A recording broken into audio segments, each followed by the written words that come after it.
Hello and welcome to Frugal Friday. I'm Susan Kramer. I'm an independent Stampin' Up! Demonstrator in Minnesota. Thank you for joining me today, and I had a request. So I am fulfilling a request today. It's okay, when you see this, please leave me a comment and let me know you saw it since you had requested this. I am consistently North Star Stamper across the internet, so hopefully you know where to find me. And you can email me at susan@northstarstamper.com. Oh, that would be appreciated anytime you need to reach out if I miss a comment or whatever. So I believe I was using this stamp set. I think it was a weekly video, my Monday night video. I'm live at 7:30 on Monday nights, 7:30 Central Time. Anyway, I believe I was using this stamp set, and I just commented that I would to color this tree, I would create my own mask to color it.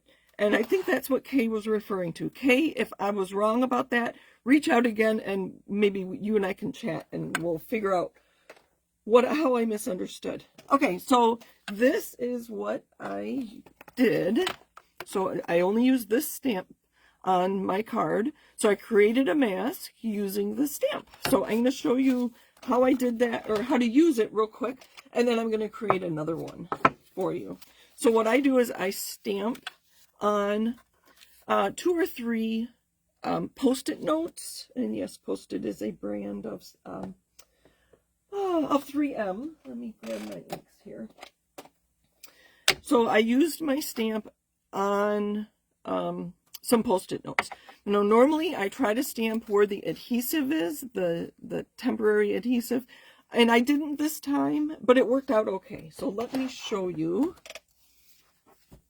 how to use this, and then I'll show you how I created it. So I'm going to do the same thing like I did here. Because this stamp is going to stamp the tree trunk and these evergreens and the background, I've decided to stamp in green, in this case garden green. So let me do that. So there's that. And then I have my mask. It's September, so I'm doing fall colors for my trees right now. So, like I said, if you're going to cut one, you may as well cut 3. So that's what I've done, and this is the one I actually used on this card. So I just cut around my stamped image. Let's see if I have it handy to show you. Maybe it's even in the case. And that's another one. I don't know what happened to the original one. Oh. Anyway, so I stamped around the tree image quite close to what I want to color with my mask. So you can see I didn't cut off any of the leaves on that image. So you can see, hopefully you can see that clearly. Oh, and my circle moved. So what I'm going to do is use a second Post-it note. Oh, here's my original tree. So you can see how closely I cut around my image. And it depends how detailed your image is, too, your stamped image. And then I'm just going to put this Post-it note across the bottom where my, where the tree, the leaves end. It's not straight, and I could have cut that, but it's close enough. I've been hearing the phrase, it's handmade, not Hallmark. Okay, so I just have my red small blending brush. I want it darker than that. So I would use this for all my dark pinks and reds. I don't have one for each Stampin' Up! Color. And I want this dark, so I'm going to go ahead and leave it like that. So we're going to say the top of our tree is real red. And then I'm going to use my yellow small blending brush with Darling Duckling.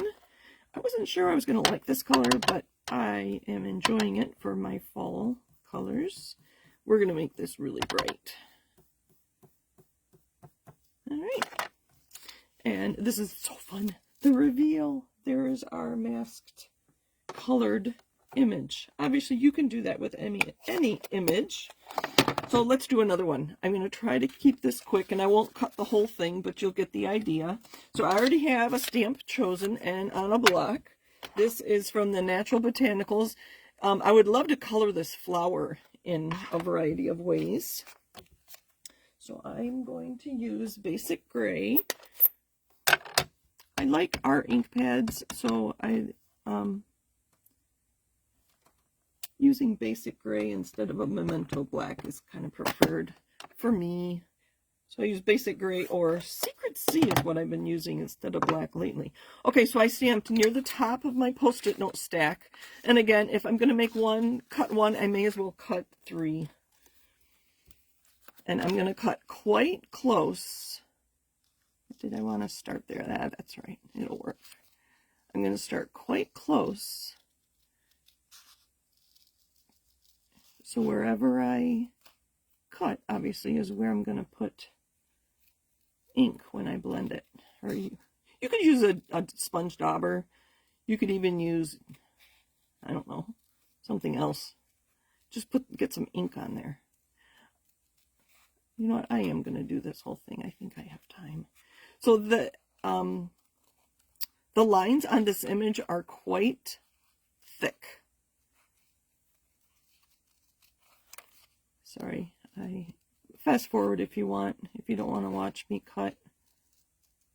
I'm trying to show you as I go. So I'm cutting mostly along that line. Like I said, the lines on this image I didn't realize were so thick, but it'll give me a nice area to color. And I do like using the small blending brushes. It gives me a variety of, there we go, a variety of shades of a color. So now I have 3 flowers, but I also have 3 masks. So I am going to, I already die cut some lemon lolly with an arch.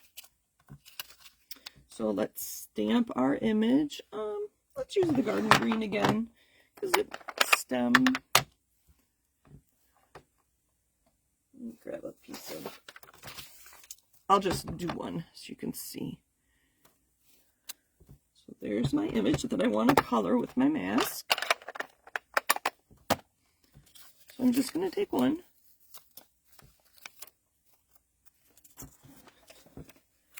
And I'm going to put it right over the stamped image.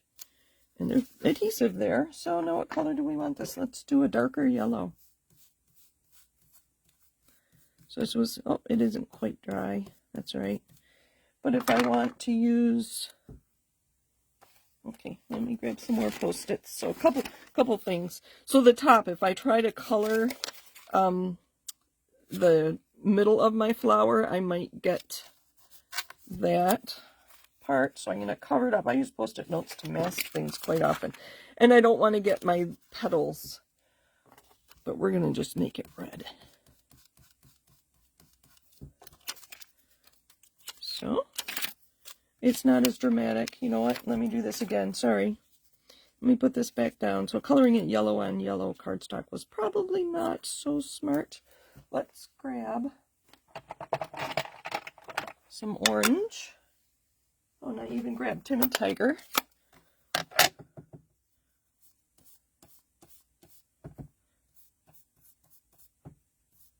There, this will be pretty dramatic. There you go. So you just cut your own mask. So that my frugal tip is you don't always need the dies that coordinate with a stamp set. If dies only cut out stamped images, I tend not to buy them. But if there are fun shapes or labels or whatever, then I will buy them. But to just cut out a stamped image, I don't mind fussy cutting and creating my own mask. So there you go. Obviously, if you have a die, you could just use your die to create a mask. But there you go. Happy stamping. Have a great day.